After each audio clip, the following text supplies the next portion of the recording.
sure Devisa's gone. Yeah, he emailed me at the the end of the conversation. It was like the subject was help in all caps. He's like, can you guys please stop up late now? And I didn't see that until I was on the way home. And then I was like, oh sorry, I didn't see it now. He's like, this is the book we're using tomorrow. And he sent his picture of it, so he's gone. Because I went and like looked at it for minutes. So. Oh my gosh. That is a lot. Are you gonna be rich? Yeah. Am I? You have to be so loud. It's like I'll just I can just go like that. And then just like crazy. Yeah. Good morning.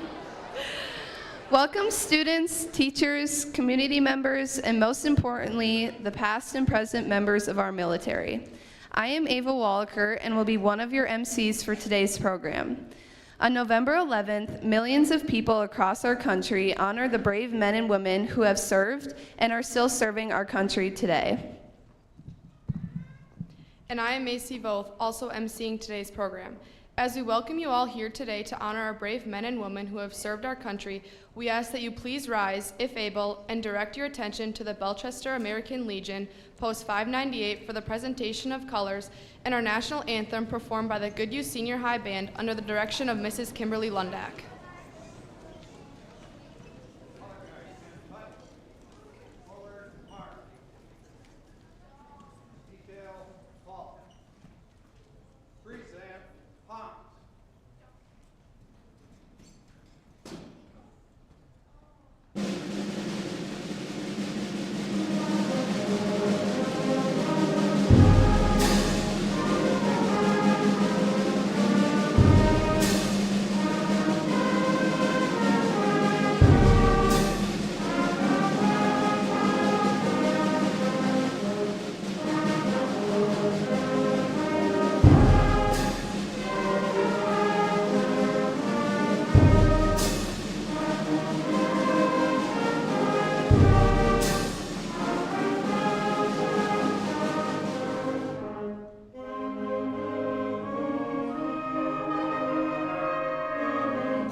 Please remain standing as our kindergartners recite the Pledge of Allegiance.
Thank you, kindergartners. Audience, you may be seated. The senior high band will now perform Songs of America by Lloyd Conley under the direction of Mrs. Kimberly Lundak.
Veterans Day, formerly known as Armistice Day, was originally a United States holiday to honor the end of World War I, which officially ended on November 11, 1918.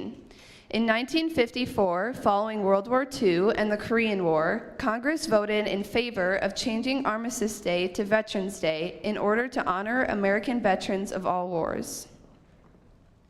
Please help me welcome our guest speaker, Brian Majerus, to the podium.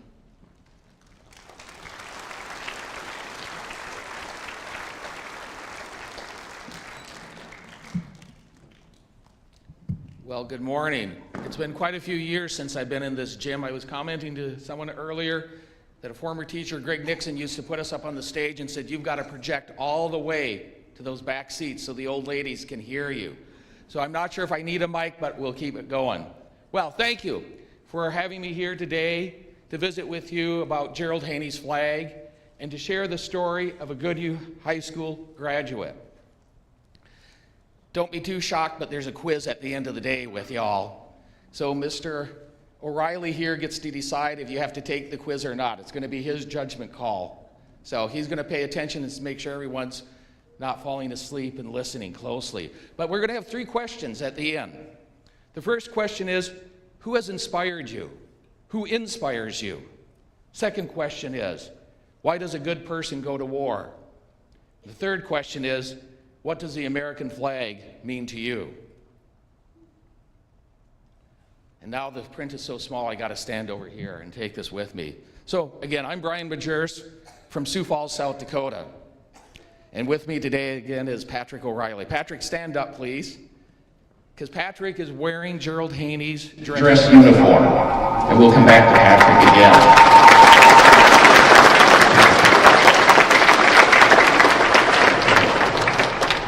So as most of you can probably guess by my last name, my hometown is Rochester, Minnesota. And I graduated from here 48 years ago.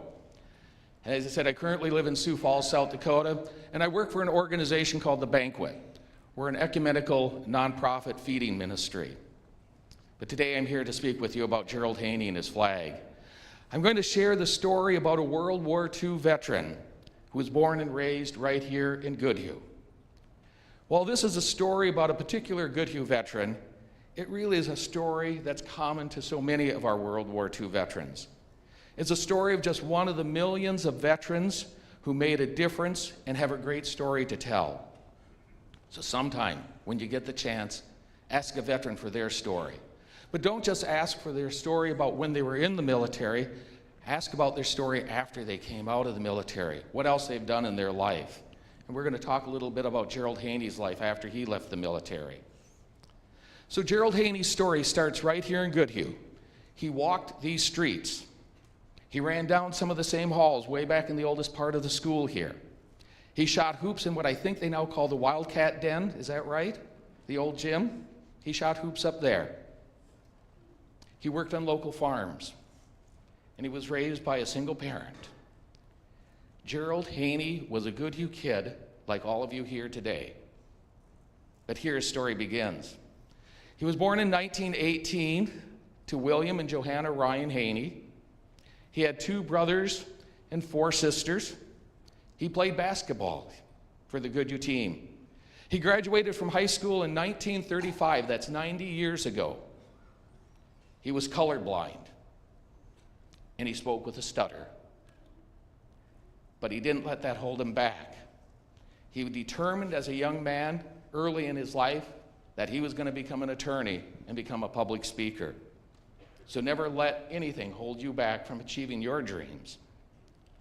His father instilled in him the importance of Matthew chapter 25, and that is to feed the hungry, give drink to the thirsty, clothe the poor, house the homeless, visit the sick, visit the imprisoned.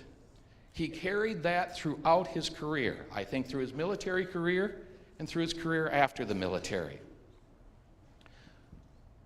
When he graduated from Goodhue High School, he went on to St. Thomas College, and from there he went on to the University of Minnesota Law School and graduated with a law degree and became an attorney. So here we have a picture of his parents, William and Johanna Haney. There's the house that he grew up in. It's still a few blocks to the south of here. I think it's painted yellow now, but it still stands. There's Gerald Haney in his basketball uniform. This is a picture of his family with Dennis Haney and Will Haney seated. From left to right is his sister Elizabeth Majers, then Gerald, then his sister Mary Catherine O'Reilly, his brother Richard, and finally his sister Dodie Gorman. There's a picture of Gerald the last time he was home before he was sent overseas to England. It would be the last time that he saw his father. His dad died during the war. And finally, there's a picture of Gerald sitting on a snowbank here in Goodhue on one of his visits home.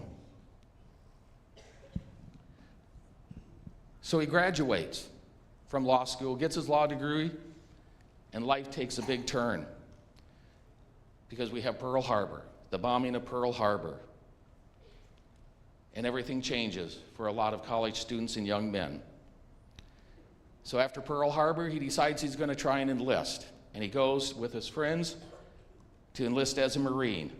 But they figure out he's colorblind, and he's turned away. So he goes back to work for a couple months and decides he still has to enlist. So he goes and he enlists as a private in the Army. Sent down south for basic training. And then at basic training is over with, he decides he's going to join the Rangers, which is an elite part of the Army. Eventually he's sent overseas to Wales, where they start preparing for the D-Day invasion. And then it happens, June 6, 1944. He lands on Normandy Beach. He was the first wave of soldiers to land at Omaha Beach. It's important to remember that this is the largest invasion force ever assembled in the history of the world.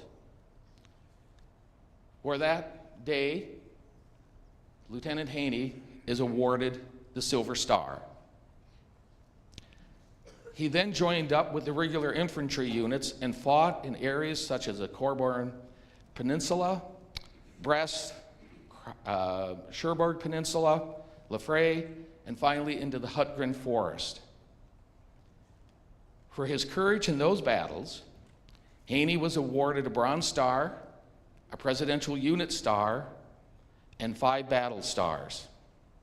Now I want you to pay attention to this next figure. There were 600 young soldiers in his unit.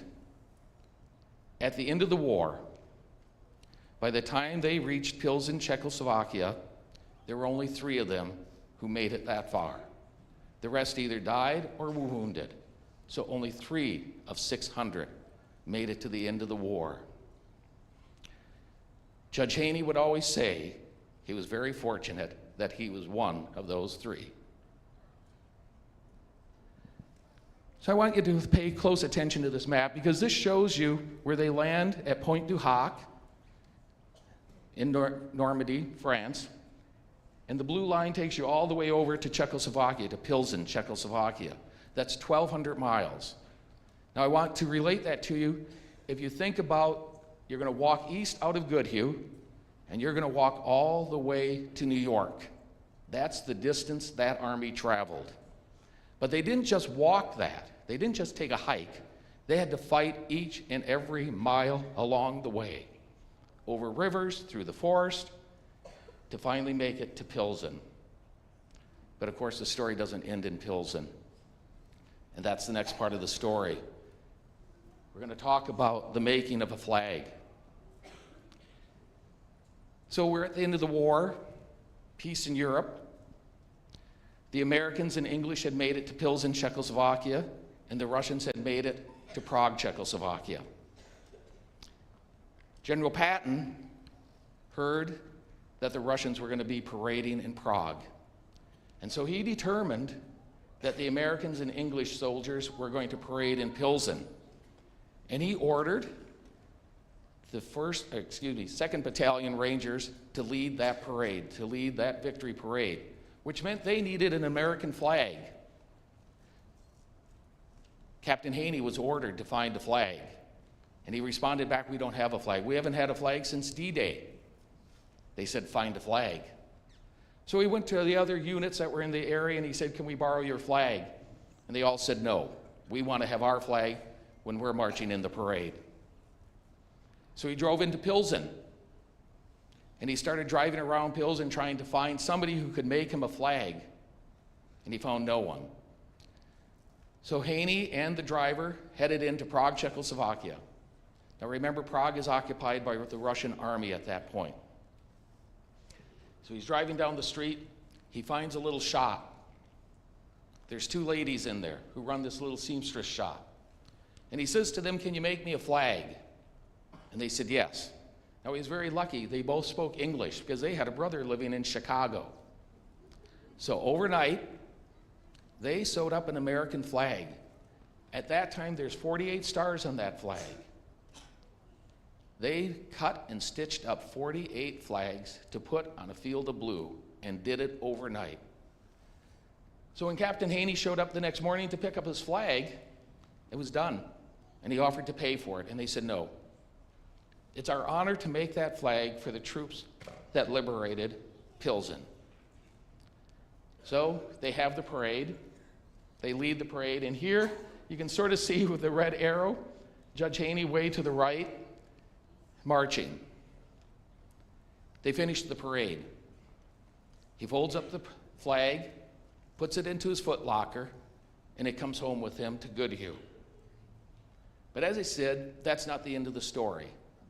It's not the end of the story for any veteran when they leave the Army. They come home and they start a life. So again, when you talk to a veteran, don't just ask that question, what did you do in the military? Ask the question, what did you do after the military? Because they come home, they start a family. They maybe take a new job. They get active in their service club. They get active with their church.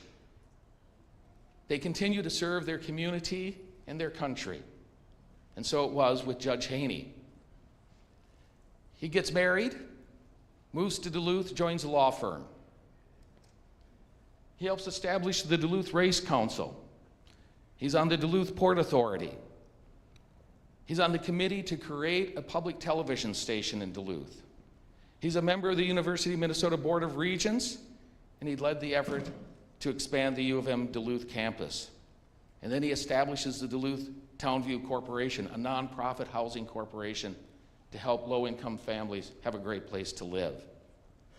But most of all, he served 40 years as a federal appeals court judge. He wrote decisions regarding school integration, desegregation and housing in neighborhoods, and in equal opportunity employment in high school sports. So all of you who are out there today, who are fans of girls basketball, you can thank Judge Haney, because he said girls sports had to be treated equal with boys sports and make it available for them.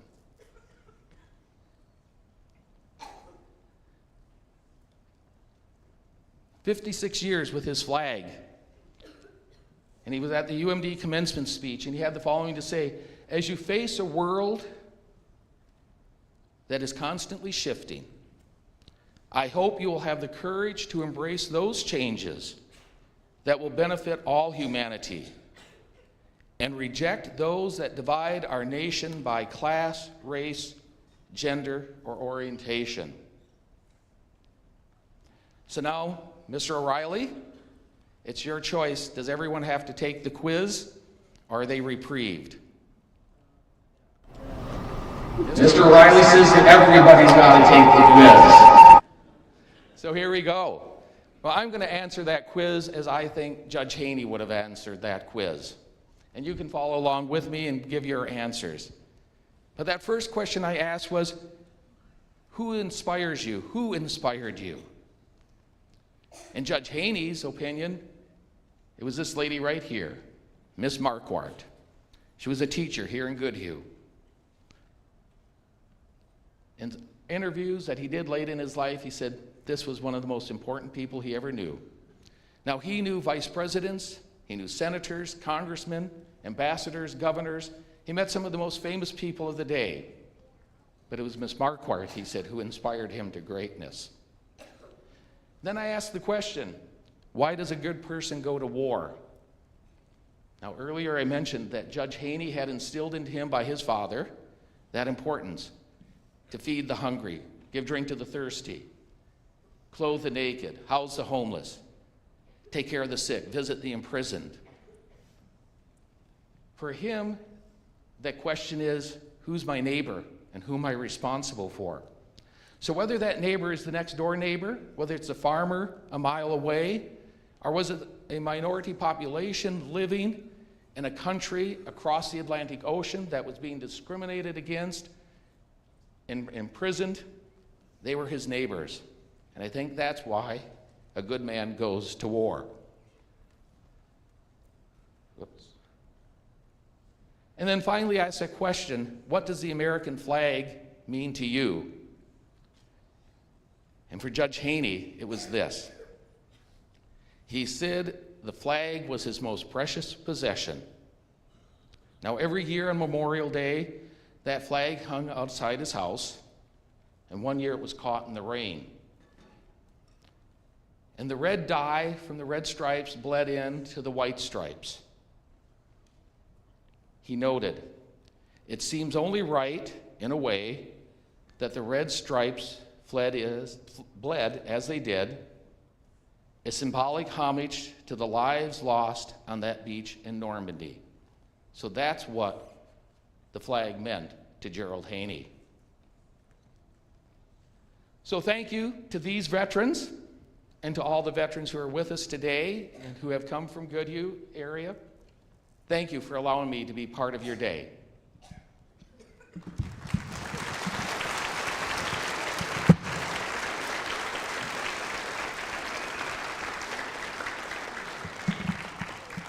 Thank you, Brian. The Chamber Choir will now perform an American Salute arranged by Ed Lojeski under the direction of Mrs. Emily Shores.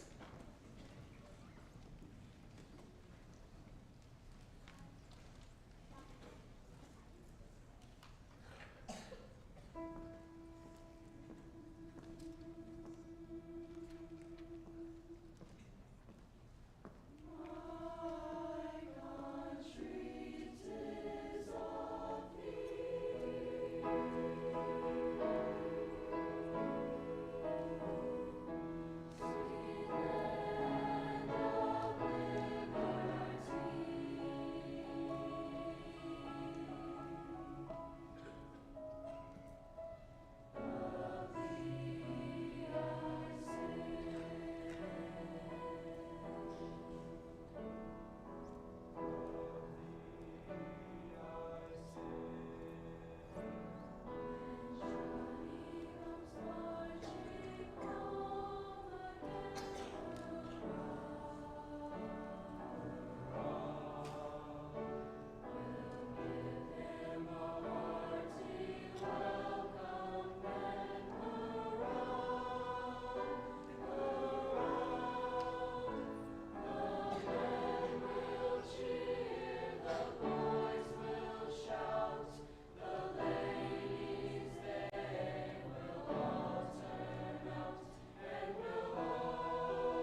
Great job, choir. Every year, students in grades 6 through 8 are given an opportunity to write an essay on the assigned theme for the Veterans of Foreign Wars Patriots Pen Essay Contest. The 2025-2026 theme is, How Do I Show Patriotism? And 6th grade student Caitlin Ballman will share her essay with us today.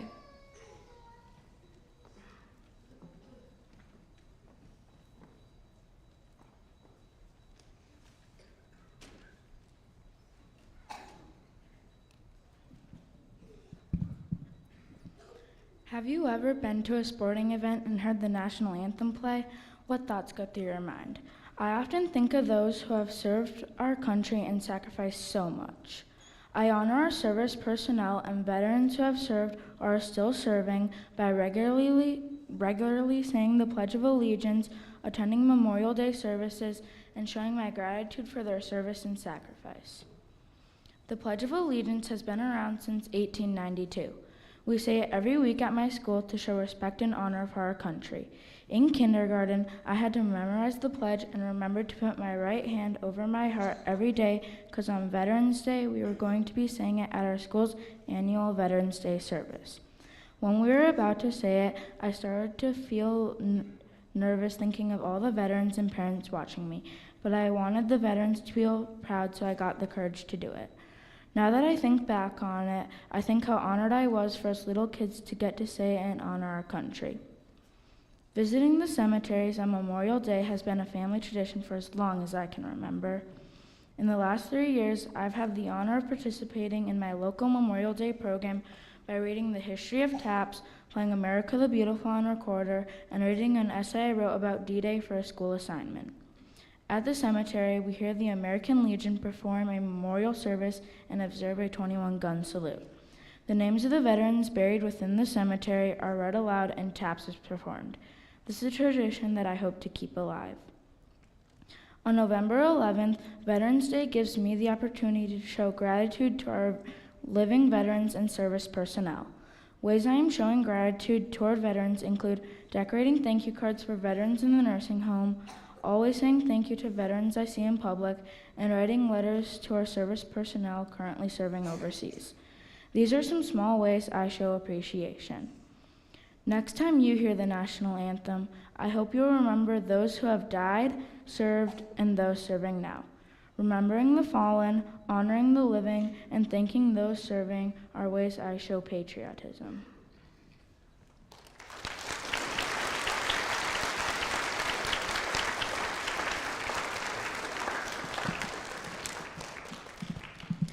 The Third Place Quilters is a local quilt group consisting of about 20 members who meet monthly to share their love of quilting. This is the 8th year of presenting a quilt of honor to one of the well-deserving veterans attending this program.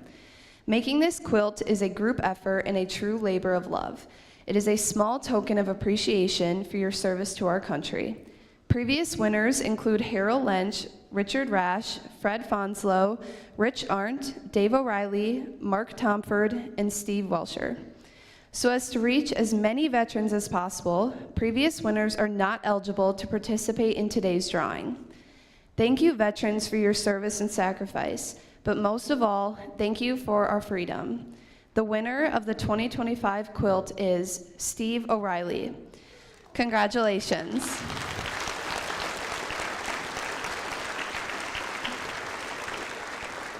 You can grab the quilt after the program.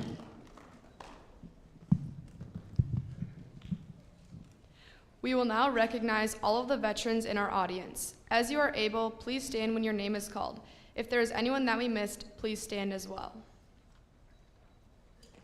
John Hunnicky, Dan Bannett, Rodney Voth, John Augustine, Roger O'Reilly, Mark Tomford, Tessa Brewer, Jim Dickey, Ernest Kempf, Dave O'Reilly, Elvin Idam, Curtis Struess, Greg Gurman, Jeff Jocelyn, Fran Wetterlund, Steve Welsher, Joanne Welsher, David Diericks, Steve O'Reilly, Alan Holm, Richard Kallstrom, Ray McNamara, Scott Christensen, Greg Majerus, Jared Fonslow, Roy Buck, and David McCormick.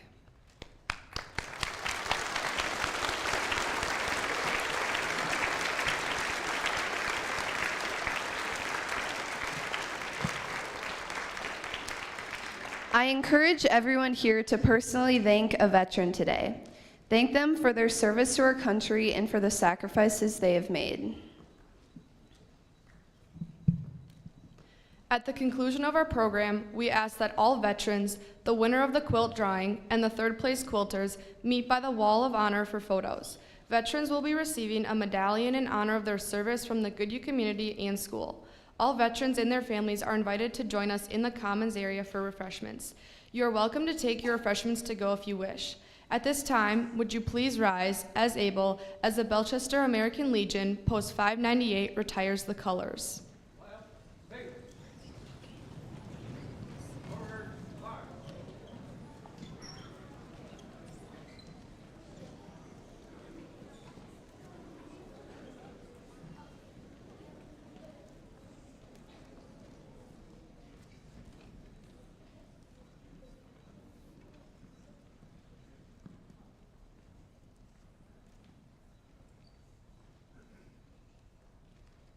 Retrieve the colors.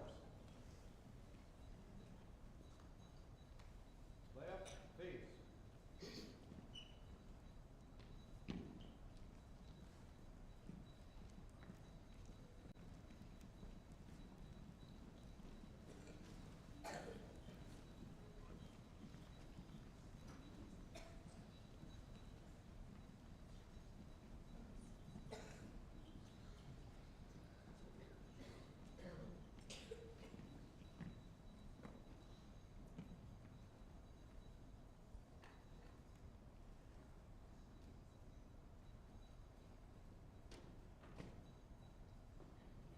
This concludes our Veterans Day program. Thank you all for attending.